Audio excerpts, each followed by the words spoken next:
오늘 우리에게 주시는 하나님의 말씀은 요한복음 2장 1절에서 12절 말씀입니다.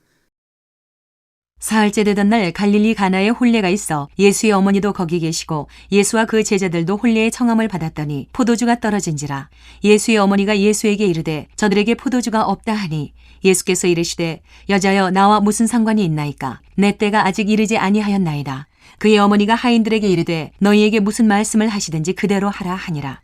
거기에 유대인의 정결 예식을 따라 두세 통 드는 돌 항아리 6이 놓였는지라. 예수께서 그들에게 이르시되 항아리에 물을 채우라 하신즉 아귀까지 채우니 이제는 떠서 연회장에게 갖다 주라 하심에 갖다 주었더니 연회장은 물로 된 포도주를 맛보고도 어디서 났는지 알지 못하되 물 떠온 하인들은 알더라. 연회장이 신랑을 불러 말하되 사람마다 먼저 좋은 포도주를 내고 취한 후에 낮은 것을 내거늘 그대는 지금까지 좋은 포도주를 두었도다 하니라. 예수께서 이 첫 표적을 갈릴리 가나에서 행하여 그의 영광을 나타내심에 제자들이 그를 믿으니라. 그 후에 예수께서 그 어머니와 형제들과 제자들과 함께 가버나움으로 내려가셨으나 거기에 여러 날 계시지는 아니하시니라.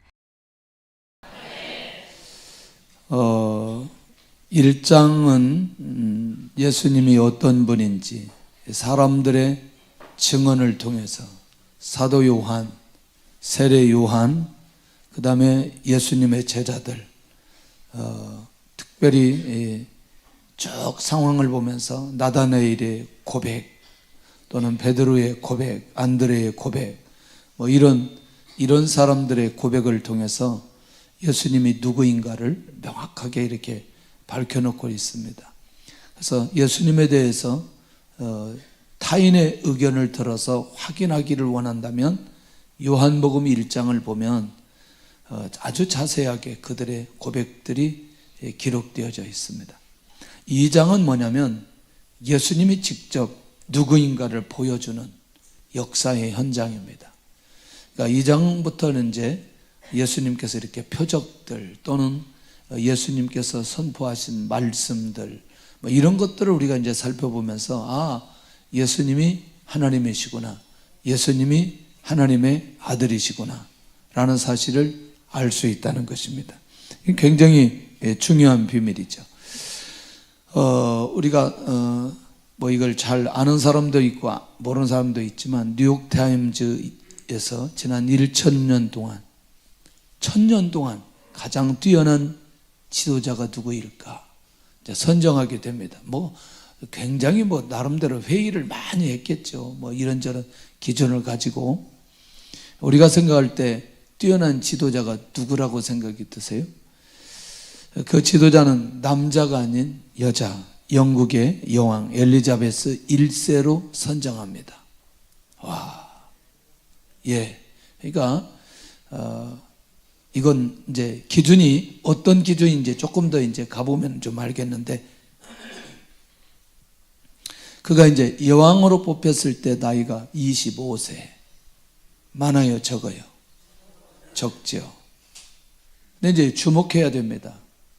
어떤 상황 속에서 어떻게 그가 여왕으로 뽑혔는지.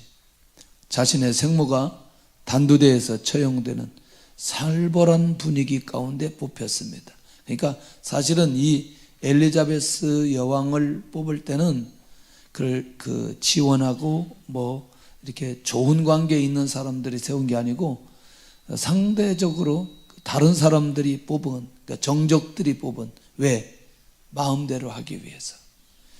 그러니까 일단 시작부터 그렇게 뭐 좋은 시작은 아니었어요. 그런데 그가 왕으로 뽑혔을 때 가장 먼저 하나님 앞에 뭐 하느냐? 마룻바닥이 엎드려 하나님 앞에 기도합니다. 하나님, 하나님의 역사에 길이 남는 왕이 되게 해 주옵소서. 멋있는 기도죠. 그러니까 결국 하나님 앞에서 자기 삶 전체를 내려놓고 고백하는 그런 기도의 내용입니다. 자, 그런데 놀라웠게도 이때 그가 고백한 내용이 있어요. 바로 자신의 주인이 누구이시다, 예수님이신 걸 인정하고 그 앞에 낮아지게 됩니다. 내가 왕으로 세움을 받는 그때에 그 고백한다는 건 쉬운 문제는 아닙니다. 하나님의 역사에 길이 남는 왕이 되게 해 주옵소서. 엘리자베스 1세가 통치했던 기간이 한 45년 정도 됩니다. 45년 정도 되는데 이 영국이 야만국 같은 나라가 세계 제1의 신사국이 되도록 바꿔놔 버렸어요. 누가 하셨다? 하나님께서 하셨다. 할렐루야. 한 통치자가 나의 주인이 예수님이라는 사실을 고백하고 하나님 나라의 하나님의 역사에 기억되는 왕이 되게 해 주옵소서. 이 기도를 하나님께서 잊지 않으시고 들러주셨다. 이게 중요하다는 거죠. 그건 뭐냐? 모든 삶의 주인이 예수님이 될 때 그에게 일어났던 엄청난 변화들입니다. 오늘 굉장히 우리 많이 들었던 얘기지만 우리의 생각을 고정하는 기가 막힌 내용들이 많이 있을 겁니다. 우리 안에서 내면적인 것 또는 외면적인 것, 이것들을 정리하고 갈 수 있는 귀한 시간이 되었으면 좋겠다, 그런 생각이 듭니다. 특별히 오늘 본문은 혼인잔치에 일어났던 상황입니다. 그것도 며칠째, 사흘째 되는 날 이렇게 나옵니다. 예수님의 부활을 상징하는 날이고 예수 그리스도로서 사역을 완성하는 날, 다시 말하면 메시아로서 십자가 사역의 완성을 이루는 날. 멋있죠? 네. 이 날을 통해서 예수님께서 보여주시려는 결정적인 메시지가 있다. 그런데 여러분들, 예수님이 책을 쓰셨어요? 안 쓰셨어요? 안 썼어요. 누가 썼어요? 제자들이 썼어요. 오늘 요한복음은 사도 요한이 썼다고 얘기했잖아요. 그냥 요한복음인데 요한이 썼다고 하면 되는 거예요. 누가 썼다고? 얼마나 좋아요. 그렇게 대답하니까. 그러니까 이거를 왜 이 대목에서 1장을 쓰고 그 다음에 2장에 이 사건이 기록되어졌는지 이제부터 살펴볼 필요가 있다는 거죠. 특별히 이 갈릴리 가나에 열린 혼인잔치의 의미, 그러니까 사실은 이 혼인잔치를 하는 사람은 모르지만 이걸 영적으로 누가 보고 있느냐? 요한이 보았다는 거죠. 그때 눈이 열려지지 않았지만 시간이 지나니까 눈이 열려졌어요. 왜? 예수님이 그 집에 가서 물로 된 포도주, 물이 포도주가 되도록 하는 이 역사를 주님께서 만들어냈을까? 주님이 이 땅에 오신 가장 중요한 목적을 알리기 위해서 결혼식이 열리게 되었습니다. 그들이 알았던지 못 알았던지 우리 주님께서 결혼식장에 참여했다는 게 중요하다는 거예요. 예수님은 이 땅에 천국잔치를 알리고 기쁨을 주시기 위해서 오신 분이라는 사실을 알리고 싶은 거죠. 이것도 어렵지 않습니다. 그러면 예수님께서 당하신 십자가의 고난은 무엇 때문이냐 봤더니 예수님의 십자가, 고난, 죽음, 수치, 멸시, 이거는 이 잔치를 위한 배경에 불과하다. 그러니까 우리에게 무엇을 주시기 위해서? 기쁨을 주시기 위해서. 할렐루야. 결국 이 엄청난 비밀을 열어주시기 위해서 예수님은 어디를 찾으셨느냐? 결혼식을 찾으셨다는 거죠. 조금 더 가보겠습니다. 일단 좀 이렇게 이해해야 돼요. 유대인들의 결혼식의 문화는 어떤 문화이냐? 특별히 주변의 모든 사람들에게 경사스러운 날로 여겨집니다. 결혼식이. 우리도 좀 비슷하죠. 결혼식 굉장히 이제 축하를 해야 되고 또는 기뻐해야 되고 또 그래서 함께 결혼식에 참석해야 되고, 이 결혼식은 항상 축제 행사로 지켜졌고 모든 사람들이 기다리는 날이다. 왜? 일단 가서 축하하고 또 음식도 먹고 이들에게 있어서는 포도주도 마셔야 되기 때문에 축제에 참석한 모든 사람들에게 맛있는 음식이 주어집니다. 근데 이 결혼식이 우리처럼 단회적으로 가서 축하하고 그냥 식사 한번 하면 되는데 이 유대인들의 결혼식은 또 그런 거는 아니란 말이에요. 그런데 이때 그 음식에는 빼놓을 수 없는 게 좋은 포도주를 준비해서 내놓는 것입니다. 특별히 유대인들 사이에 있어서 이 포도주의 의미는 뭐냐? 물이 귀한 지역에서는 포도주를 만들어서 음료수로 사용하기 때문에 반드시 결혼식장이나 가정에는 무엇이 있었다? 포도주가 있었다. 할렐루야. 물이 없어서 그렇게 마셨는데 이때 예수님도 포도주를 마셨다고 집에서 벌컥벌컥 포도주를 마시고, 그건 뭐냐면 물을 마시기 위해서 마시는 게 아니고 우리가 마시는 거는 다분히 뭐 하려고? 약간 취해보려고 하는 생각이 있는 거죠. 그런 아주 못된 생각으로 먹으면 안 된다는 거죠. 근데 이때는 이게 무엇이었기 때문에? 물이었기 때문에, 물 대용으로 마시기 때문에 반드시 집집마다 필요했다. 결혼식이 마칠 때까지 반드시 이 포도주는 준비되어 끊임없이 공급되어야 된다. 물은 제한이 없지만 포도주는 제한이 있다 없다? 제한이 있다. 왜냐하면 이게 그냥 만들어지는 게 아니고 일정한 시간이 지나고 숙성되어야 되고 어느 정도의 양이 필요하기 때문에 이게 마시면 없어지게 되는 거죠.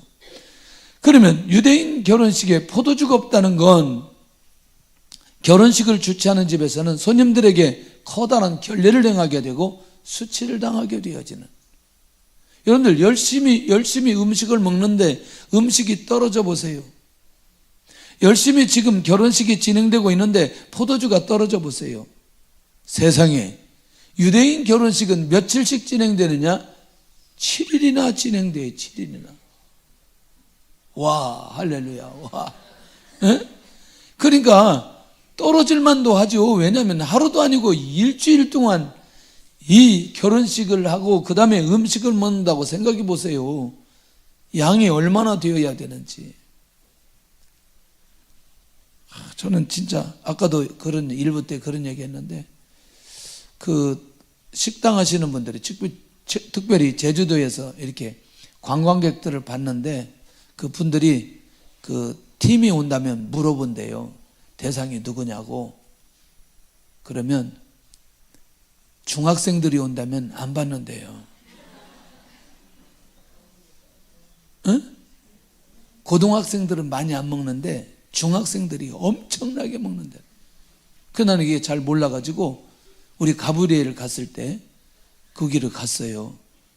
갔는데 아마 제 기억 속에서는 이 고기를 이렇게 크게 이제 판에 올려놓았는데 그것을 기억 속에 2판인가 3판인가 먹었어요. 4명이. 그리고 밥을 12그릇을 먹었어요. 그래서 자기들이 여기다 쌓아놨어요. 밥그릇을. 그 쌓아놨어요. 세어보니까 알겠지. 그래서 나는 그 주인이 그렇게 얘기하는데, 그래서 주인이 하는 말이, 저는요 그냥 밥통을 열어놓습니다. 중학생들이 오면 아예 열어놓고 그냥 마음껏 먹으라고. 그러니까 그 집이 장사가 잘 되지. 그래서 가만히 제가 중학교 때를 생각해 보니까 중학교 3학년 때 우리 교회에 그 결혼식이 있었어요. 그때 결혼식은요 집에서 그냥 했어요. 마당에서. 그 정도 세대면 상당히 된 세대예요. 마당에서. 그때는 이제 교회에서 하고 집에서 이제, 그런데 이제 그 집까지 갔어요. 우리는 이제 주로 한 8명 정도가 갔는데, 중학생들 8명이 갔는데, 지금 제 기억 속에 음식이 하나도 안 남았어요. 근데 음식을 더 주지는 않는 거예요.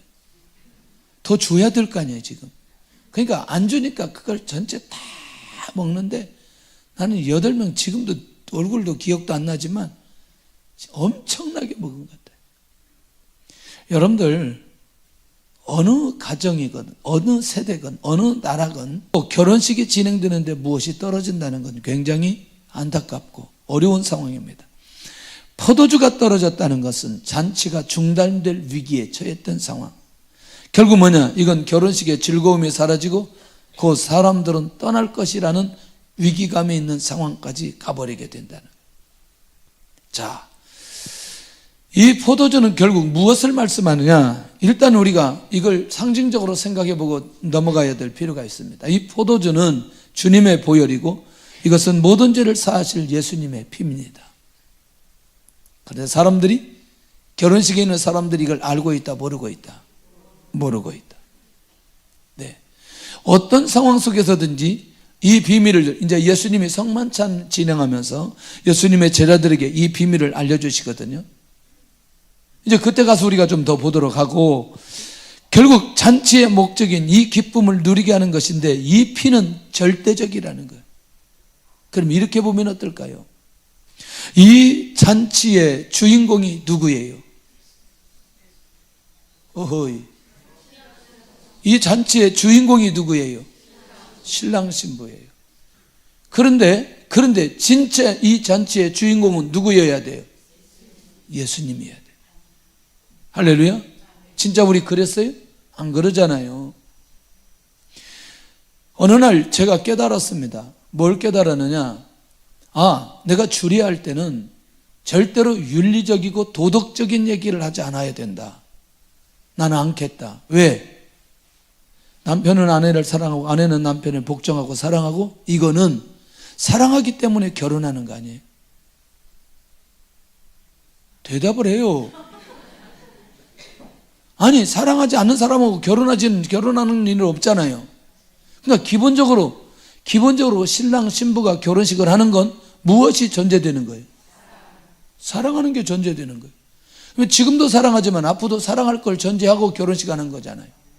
그런데 그 가정에 대놓고 남편은 아내를 사랑하고 아내는 남편을 사랑해야 된다, 이 상투적인 얘기를 해야 될 필요가 없다는 거예요. 그러니까 나는 이 가정이 진짜 하나님이 주신 행복과 거룩을 위해서 달려가려면 어떻게 해야 되는지, 하나님 중심으로, 하나님의 말씀으로, 예수님 중심으로 가야 되는 게 이 가정이 진정 하나님께서 원하시는 가정으로 가는 길 아니냐는 거예요. 제 말이 맞아요, 안 맞아요? 그래서 저는 일반적으로 하는 이런 주례 내용보다 정말 그렇게 뭔가 이 가정이 하나님의 비전을 붙들고 가게 하고, 이 가정이 진짜 행복으로 가는 길하고 거룩해 질 수 있는 길이 무엇인가, 이걸 방향을 제시해 주는 게 훨씬 더 좋겠다. 어느 날 깨닫게 되었어요. 무슨 말인지 이해되시죠? 예. 그러니까 뭐 사랑하라 뭐 이런 얘기 잘 안 해요. 왜냐면 사랑하기 때문에 결혼하는데 거기서 뭐 사랑하라고 얘기를 또 해야 될 이유가 뭐 있어요? 사랑의 결과 자녀를 낳는데 많이 낳아라, 이런 얘기를 하는 거죠. 자, 이제부터 왜 이 얘기를 하는지 살펴볼 필요가 있습니다. 자, 그러면 교회와 성도는 이 보혈을 믿고 받고 고백할 때 진정한 기쁨을 누릴 수 있다는 거죠. 할렐루야. 자, 이제부터 이 결혼식에 포도주가 떨어졌는데, 포도주가 떨어진 위기의 상황이 어떻게 반전되는지, 우리의 인생이 포도주가 떨어지는 수많은 숱한 상황들이 벌어질 때 어떻게 그 인생이 반전되는지, 어떻게 반전될 수 있는지, 이 상황을 살펴볼 필요가 있다는 거죠. 자, 결국 뭐냐? 이 결혼식 현장에 누가 있느냐? 예수님의 어머니 마리아가 있습니다. 자, 보세요. 예수님께 잔치에 포도주가 떨어졌다고 고하게 됩니다. 예수님과 포도주가 무슨 관계이고, 이 잔치집과 예수님과 무슨 관계인데, 예수님의 어머니 마리아는 이 잔치집에 포도주가 떨어졌다고 예수님께 말하느냐는 거죠. 이미 예수님의 어머니 마리아는 예수님이 누구인지 알고 계시는 거죠. 할렐루야. 메시아로 이미 믿고 있다는 거죠. 할렐루야. 자, 이제부터 중요합니다.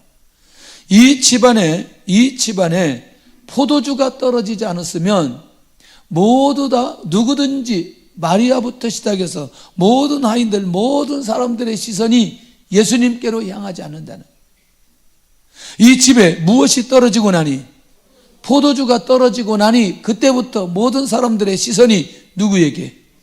예수님에게 집중되는데, 그 예수님에게 집중되는 그 사람 중에 한 사람이 누구냐? 예수님의 어머니 마리아인 거예요. 왜? 그는 예수님이 메시아인 걸 알고 이 결혼식장의 가장 중요한 주인이어야 된다는 사실을 알고 있는 거죠. 그러면 우리의 문제를 한번 가볼까요? 우리가 아무런 문제 없고 평범하게 살아가는데 절대로 주님을 안 찾아요. 근데 포도주가 떨어질 정도의 문제와 위기가 우리 안에 있을 때 그때서야 우리 집에 계신 예수님이 보여지기 시작하는 거예요. 그때서야 내가 예수님을 찾고 주님 앞에 나가 기도하기 시작하고 주님을 향해서 믿음을 회복하기 시작하고 주님을 다시 붙들기 시작하는 그런 상황이 벌어지는. 건강할 때 안 보여졌던 예수님이 보여집니다. 병들면. 경제적으로 내가 풍성할 때는 예수님을 찾지 않다가 경제적으로 어려워지면 예수님이 보여지기 시작해요.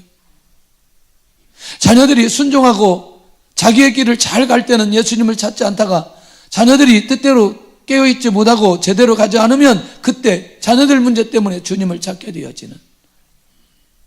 그러니까 결국 포도주가 떨어진 위기의 상황인 건 사실이지만 이것을 통해서 주님이 주님의 자리에 가게 하는 결정적인 상황으로 가게 되어지는 이 비밀을 놓치지 않아야 된다는. 마리아도 잔치집에 포도주가 떨어지면 안 된다는 마음을 그도 가지고 있다는 거예요. 그런데 이 문제는 누구만 해결할 수 있다? 예수님만 해결할 수 있다. 주의 은혜가 있기를 원합니다. 할렐루야.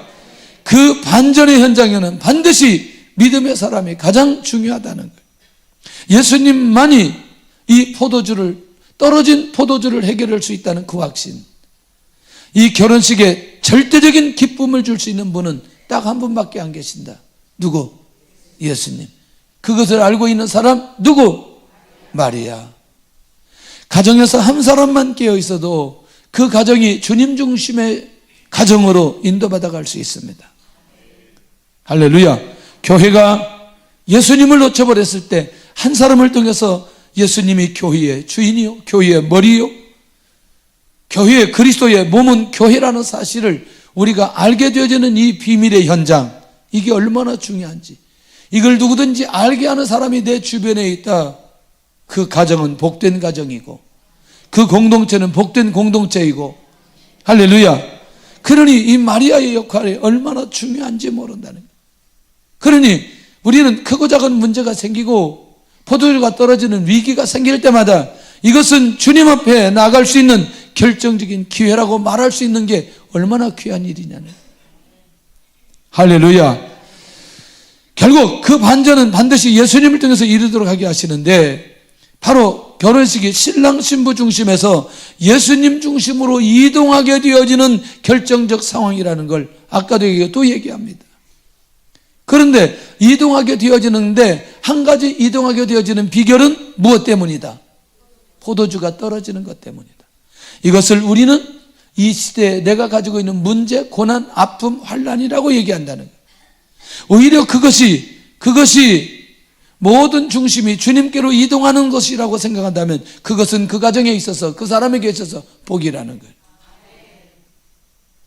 그러니 여러분들, 우리가 더 집중하면 집중할수록 어떤 것에, 명예에 집중하면 집중할수록, 돈에 집중하면 집중할수록 이상하게도 거기에 더 큰 어려움이 있다는 거죠.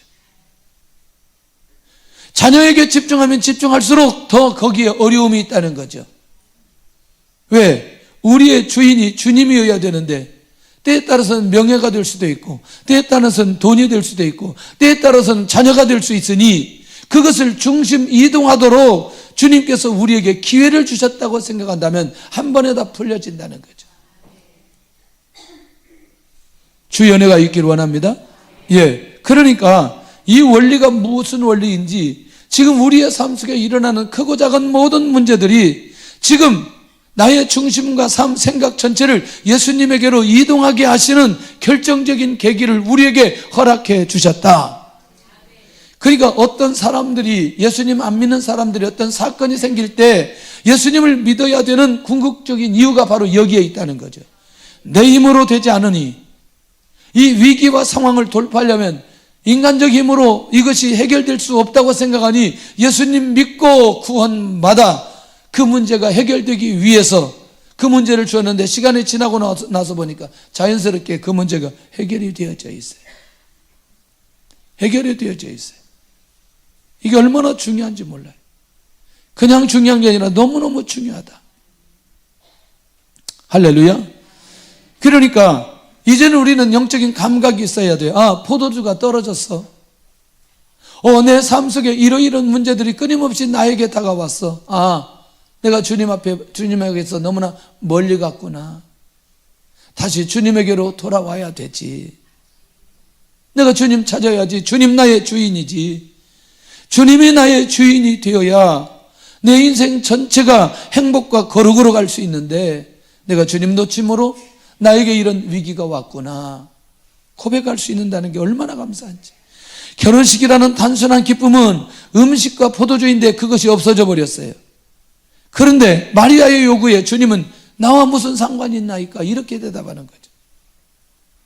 예수님이 그 결혼식에 있는데 왜 포도주가 떨어지게 됐는지, 왜? 신랑과 신부 사람들이 예수님이 주인으로 모시지 않기 때문에, 아직 인정하지 않기 때문에, 결국 이 결혼식의 주인이 지금 예수님이 아니라는 것. 근데 마리아는 이 결혼식의 주인이 예수님이 되어야 된다는 거예요. 할렐루야.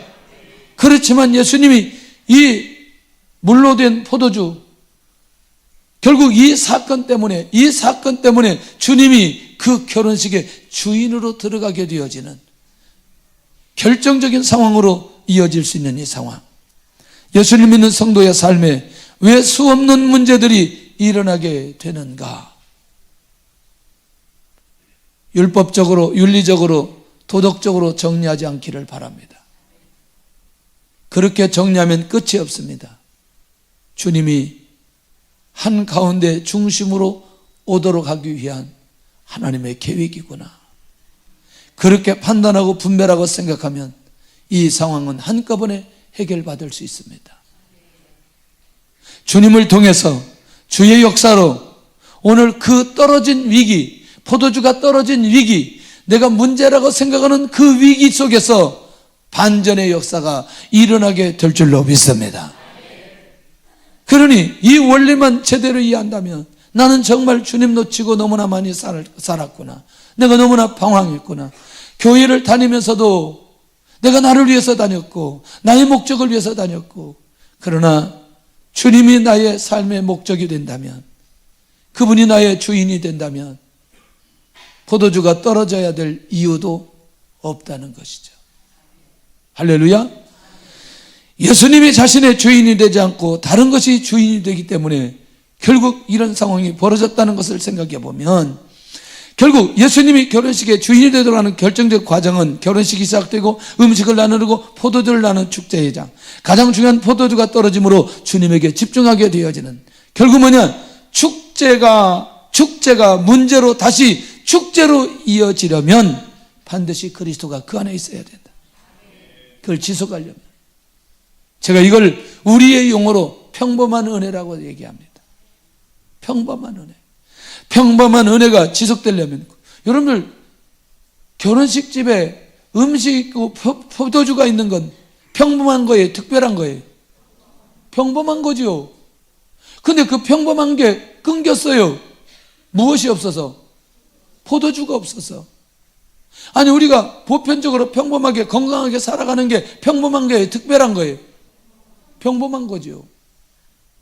아니, 우리 직장 생활하면서 월급 받아서 생활하는 게 평범한 거예요, 특별한 거예요?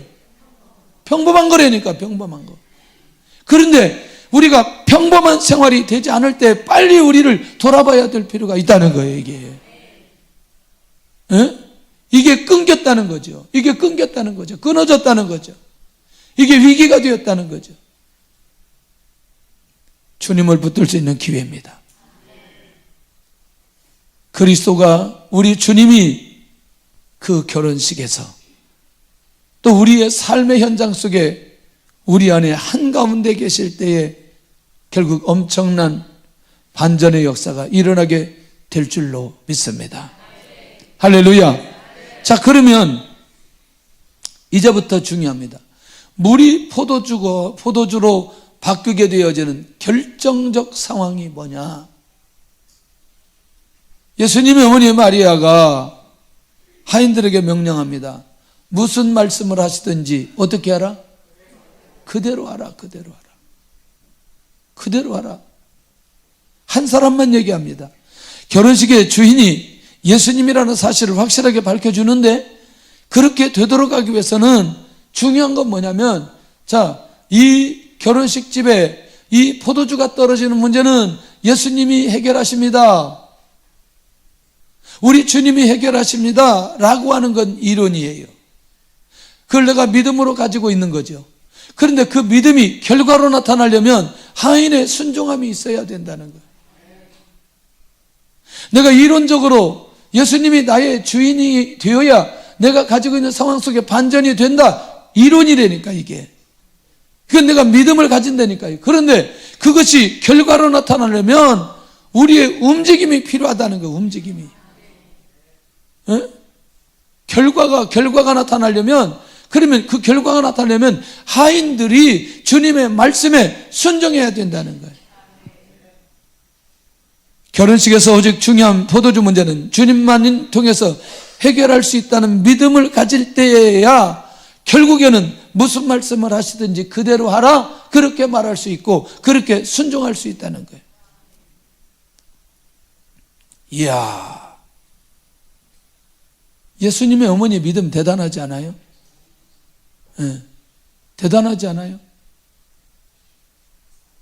우리가 이제 그런 얘기 하잖아요. 그 공부 잘하려면 수업 시간에 잘 들어야 된다, 안 들어야 된다? 그러면 신앙생활을 잘하려면 하나님의 말씀을 잘 받아야 돼, 안 받아야 돼? 예배 시간에 졸고 딴 생각하고, 그 다음에 찬양할 때 핸드폰 보고, 그리고 예수님 다 놓치고 가는 거예요, 예배 시간에. 그러니까 내 안에 뭐가 안 자라느냐? 믿음이 안 자라는 거예요. 믿음이 자라야 뭘로 이어지는데? 행동, 순종으로 이어지는데, 믿음이 없으니 뭘로 갈 수가 없어요? 행동으로 갈 수가 없다니까 이게. 그러니까 물을 떠다 붓는 건 하인이 부어야 되지만, 하인이 붓도록 하도록 하게 하는 건 누구의 얘기가 필요하다? 마리아의 얘기가 필요하다. 한 사람 믿음 가진 사람이 믿음으로 선언할 때 그것을 몸으로 움직일 수 있는 사람이 있는데, 결국 우리는 말씀을 많이 듣고 내 안에 믿음은 있는데 무엇이 따라오지 않으므로, 행동이 따라오지 않으므로 결과가 오지 않는다는 거예요. 결과가 오지 않는다. 한 사람의 믿음이 열매를 맺기 위한 순종의 사람들이 준비되는데, 이 사람들은요, 단순하게 순종하는 사람, 그 순종하는 사람이 있을 때 역사가 일어나고 역사를 일으키는 사람들이 될 수 있다는 거예요. 할렐루야. 그 사람들은 하인들이고 그들의 사명은 오직 누구의 뜻대로? 주인의 뜻대로 순종하는 사람들이라. 물 떠다 갖다 부어라. 부으면 돼요. 돌 항아리 6개. 다시 그 물을 떠다 연회장에 갖다 주어라. 그것만 하면 돼. 그것만. 그게 뭐가 어려워요? 떠다 갖다 붓고 갖다 주어라. 그게 뭐가 어렵다고? 그게 순종하는 게 뭐가 그렇게 어렵다고? 그러니까 우리는 이 행동이 안 되니까 뭐가 안 나온다? 결론이 안 나온다. 그럼 여기서 말하는 대로 뭐가 일어나지 않는다? 반전이 일어나지 않는다는 거예요. 그러면 우리말로 말한다면, 그러면 평범한 은혜가 지속돼야 되는데 갑자기 지속되다가 끊기고 위기의 상황이 벌어지는 건 단순한 순종이 우리 안에 있지 않을 때, 평범한 은혜가 지속되지 못하고 중단될 수 있는 상황들이 많이 벌어질 수 있다는 거예요. 할렐루야. 자, 그러면 간단하게, 자녀들은 누가 주셨어요? 이렇게 궁색하게 대답하실래요? 자녀들은 누가 주셨어요? 없는 분들 죄송합니다. 자녀들 누가 주셨어요? 정말 궁색해요. 자녀들 누가 주셨어요? 진짜 하나님이 주신 거 믿어요? 근데 누구 방법대로 키워요? 진짜 하나님이 주셨는데 내 방법대로 키운다는 거예요. 에? 그런데 하나님의 방법대로 키우는 건 딱 한 가지입니다. 하나님께 맡기면 됩니다. 방치하라는 얘기를 하는 거죠. 에? 방치하라는 얘기 아니거든요. 예를 들어서 엄마가 아빠가 자기 도리를 해야 되는 거지. 밥도 주고 학교 갔다 오면 잘 공부를 잘 했는지 안 했는지 확인도 해보고 예배 시간에 말씀드렸는데 이건 다 역할이라는 거죠. 그런데 내 방식대로 내가 원하는 대로 자녀를 키우려고 할 때 하나님 앞에 내려놓지 않았다는 거죠. 내가 원하는 대학에 가야 되고 내가 원하는 직장에 가야 되고 이게 전부 다 부모님이 의지대로 가는 거라는 거예요. 하나님께서 인도해 주시는 게 아니고. 그런데 갑자기 다른 진로 얘기를 할 때 어떻게 돼요? 엄마 아빠가 충격을 받아. 이놈이 좋은 댁에 가가지고 좋은 직장에 갈 줄 알았더니 이상한 거야. 갑자기 장사한다는 거예요. 에? 갑자기 저 가락시장에 가가지고 과일 떼다가 그 장사한다고 리어카 하나 사가지고 막 이제 이렇게 끌고 다니는 거예요. 거의 지금의 현대 엄마 아빠들은 다 쓰러질걸요? 내가 묻지는 않아요, 지금. 내가 묻고 싶은 마음이 막 여기 막 올라오는데 내가 묻고 싶지는 않아. 아니, 갑자기 고등학교 졸업하더니 가락시장에 가서 과일 사고가지고 지금 얘가요, 눈이 일찍 열린 거예요. 눈이 일찍 열린 거예요. 고등학교 졸업하고 이 눈이 열렸다는 건 이 친구가 세계적으로 이게 장사꾼이 될 가능성이 많은 거거든, 이게. 자기 아들 아니라고 하면 하는데 지금 그게 내 아들이라 하면 아멘이 나오겠냐고 지금. 심각한 거지. 내 아들 다 컸으니까 괜찮아 지금. 에? 지금 진짜 고등학생이 그렇게 해봐요. 지금 막 누워야 돼. 이제 머리 싸면 큰일 났다고. 근데 만약에 하나님이 그렇게 하시는 거라면 어떻게 하겠냐는. 그러니까 평범한 은혜가 지속되려면 결국 그 안에 주님이 우리의 삶의 주인이 될 때 그것이 유지되어질 수 있고, 그런데 그것이 유지되려면 뭐냐면 단순한 순종이 그 안에 일어나야 된다는 거예요. 누구처럼? 하인처럼 그렇게 단순한 일에 순종하는 사람이 일어날 때 하나님의 역사가 일어나는 거 아니냐는 거예요. 자신들이 절대로 이해되지 않는 말씀이라도 뭐 해야 된다? 순종해야 할 때 하인들. 이게 중요한 거죠. 순종이라는 건 이해되어 가지고 순종하는 게 아니라는 거예요. 이해가 되지 않아도 그것이 하나님의 말씀이면 순종해야 된다니까. 어떻게 상식선에 이해가 돼요? 항아리에다 물 갖다 부어라, 그리고 갖다 떠다 주어라. 이게 이해가 되는 거냐고요. 그런데 이들은 자신들의 행동에 자신들이 책임지지 않는 사람들이에요. 시키는 대로만 하면 되는 거지. 그거 뭐가 어려워요? 우리는 주님이 시키는 대로만 하면 되는 거지. 뭐가 어려워요? 할렐루야? 너무나 멋있잖아요? 너무나 귀하잖아요? 이야, 제가요, 이번 달 쭉 최근에 들어오면서 막 그런 믿음이 오기 시작했어요. 작년에 주셨던 거하고는 전혀 다른, 우리 교회 가정들에게 진짜 하나님께서 경제 회복을 주실 거다. 그런 마음이 오는 거예요. 그런 마음이. 왜냐하면 단순한 일에 순종하는 분들이 굉장히 많아지는 거예요. 단순한 일에. 예. 그러니까 이건 하나님께서 새롭게 역사하신다. 사실은 지난주에 무슨 부활주일도 있고 그래서 옆에서 꺼주세요 좀. 저기 꺼질 때는 잘 안 꺼져. 괜찮아. 천천히 끄세요. 천천히. 저게 빨리 꺼지려면 안 돼. 그런데 그렇지만 하나님께서 이 한 주 교회의 재정을 아마 지금까지 우리 교회에 세워지고 최고 나온 것 같아요. 헌금이.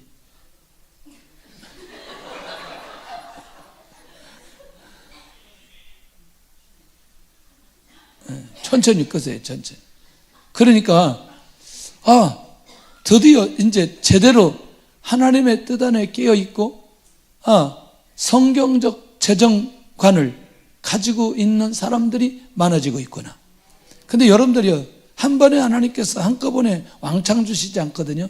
그릇에 따라 하나님께서 계속해서 넓혀주시거든요. 그 단순한 행동이 우리 안에 나올 때 하나님의 놀라운 역사가 일어나게 돼요. 근데 이 공식이 하나 있어요. 공식이. 그 공식이 뭐냐면, 제가 이제 개인적으로 이제 부분적으로 있을 때 사역자들한테도 그런 얘기 하지만, 제 통장이 아주 가난할 때 교회의 재정이 아주 풍부해져. 이게 공식이에요. 그래서 항상 저는 가난해야 되는 거예요. 그럼 교회 재정을 하나님께서 채워주시더라고요. 그 뭐냐면 저의 단순한 순종을 하나님께서 원하시는 거예요. 할렐루야. 근데 우리가 다 순종하는데 두 가지 순종이 굉장히 어려워요, 성도들에게. 하나는 뭐냐면 재정을 가지고 하나님 앞에 헌신하는 거하고 그 다음에 영혼 구원하는 거, 이 두 가지가 가장 절대적인데 이 두 가지가 가장 힘들고 어려운 거예요. 그런데 놀라웠게도 이 두 가지가 가장 놀라운 축복이고 은혜로 우리에게 주어진다는 거예요. 그런데 결국 그런 것들이 우리 안에서 반전이 일어나려면 어떻게 해야 되느냐? 내가 단순한 일에 순종해야 된다는 거죠. 복음을 전하고 내가 하나님 앞에 물질로 심고 그럴 때 이 단순한 행동을 통해 하나님의 역사가 일어나게 되어져. 주 연회가 있기를 원합니다. 할렐루야. 이게 비밀이라는 거예요. 그러니까 진짜 하나님의 역사가 일어나기를 원한다면 하나님의 은혜 가운데 내가 단순하게 순종해야 될 내용이 무엇인지, 내가 반전을 일으켜야 될 것이 무엇인지 그것을 찾아서 하나님의 인도 받아가는데, 혹시 질병에 있는 사람들은 딱 한 가지만 결정하면 돼요. 내 주님의 영광을 위해서 살겠습니다. 결정하면 돼요. 그리고 진짜 변하지 않아야 돼요. 주님의 영광을 위해서 내가 살겠습니다. 내 자녀가 아프면 주님의 영광을 위해서 사용되게 하여 주옵소서. 그러면 육체 치유 금방 이루어집니다. 경제적인 회복 금방 이루어집니다. 영혼 때문에 고민하면 영적인 회복 금방 이루어집니다. 하나님께서 평범한 은혜를 끊임없이 허락해 주신다. 그러면 예수님의 한마디의 말씀이 떨어지자 어떻게 되느냐? 즉시 순종하는 거죠. 항아리에 물을 채우라? 채웁니다. 그들은 아귀까지 물을 채우게 되고, 떠다 갖다 연회장에 갖다 주어라? 갖다 줍니다. 단순 순종과 노동이 결혼식을 더 큰 축제로 나아가게 되는 상황으로 만들어 주시는 것을 보게 된다는. 이야, 멋있잖아요. 드디어 예수님이 결혼식의 한가운데 들어오셨어요. 자, 이제 이 결혼식의 주인공이 누가 됐어요? 예수님이 되신. 우리 인생의 주인이 예수님이 되지 않았다가 우리가 이런저런 상황 속에 어느 날 갑자기 예수님이 내 삶의 주인이 되셨어요. 그때부터 내 인생이 바뀌어지기 시작하는 거예요. 반전되기 시작하는 거예요. 그때부터 역사가 일어나기 시작하는 거예요. 순종해야 할 단순한 삶이 이루어지지 않으면 표적은 일어나지 않는다. 반전은 일어나지 않는다는 거예요. 그러니 이제는 우리는 영적인 감각이 있어야 돼. 문제가 나에게 주어졌다. 주님이 내 삶 한가운데 들어오기를 원하시고 계시는구나. 주님, 내 삶 한가운데 들어와 주시옵소서. 할렐루야. 얼마나 감사한지. 정말 우리가 그런 면에서 하나님 앞에 감사하며 영광 돌려야 될 필요가 있다. 예, 영광 돌려야 될 필요가 있다. 예, 엘리가 우리 좀 늦게 태어났거든요. 늦게 태어났어요. 그러니까 막 더 태어나니까 막 집안에서 난리가 난 거지. 막 또, 어휴, 할렐루야. 그러니까 우리 주님께서 주셨구나. 이렇게 고백할 수 있는 거 아니겠냐는 거예요. 이 집만 아멘해, 이 집만 아멘 하는 거지. 다른 집은 별로 아멘이 안 되는 거지. 그러니까 더 좋은 거지, 기쁘고. 할렐루야. 근데 만약에 평범하게 그냥 결혼하고 바로 그 다음에, 아이가 생겼다. 아마 감사와 기쁨이 지금보다 더 할 수 있겠나? 때 되면 다 생겨야 되는데 그러지 않기 때문에 이게 평범하지 않을 때 또 어려운 가정들이 있잖아요. 주님께서 주실 줄로 믿습니다. 할렐루야. 단순한 순종이 바로 결혼식 전체를 새롭게 만들어 축제가 되게 해주신다. 다시 떠다가 연회장에 갖다 주도록 합니다.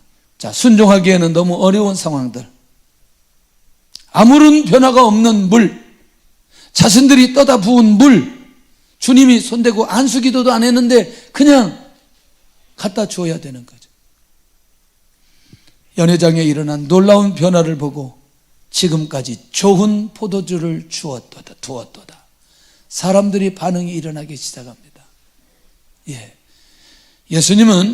예수님은 딱 한마디 하셨습니다. 어디다? 항아리에 물을 채워라, 그 다음에 갖다 둬라. 요거밖에 하신 게 없어요. 그리고 실제로 행동은 누가 했고? 하인들을 했고, 그리고 사람들의 반응은 좋은 포도주를 나중에 주는구나. 이게 분위기였습니다. 예수님이 우리 가운데 한가운데 계시면 지금의 삶보다 훨씬 더 이후의 삶이 놀라운 삶이 될 줄로 믿습니다. 할렐루야. 주님이 한가운데 계시면 내가 노력한 것보다 주님이 역사하시는 결과가 훨씬 더 기가 막힌 결과로 우리에게 주어질 줄로 믿습니다. 할렐루야.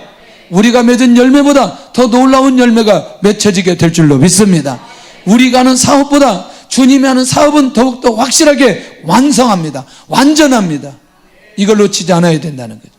전혀 다른 상황이 벌어지면서 주님이 결혼식의 주인공이 되어버리는, 오늘 이 역사 현장을 우리가 놓치지 않았으면 좋겠습니다.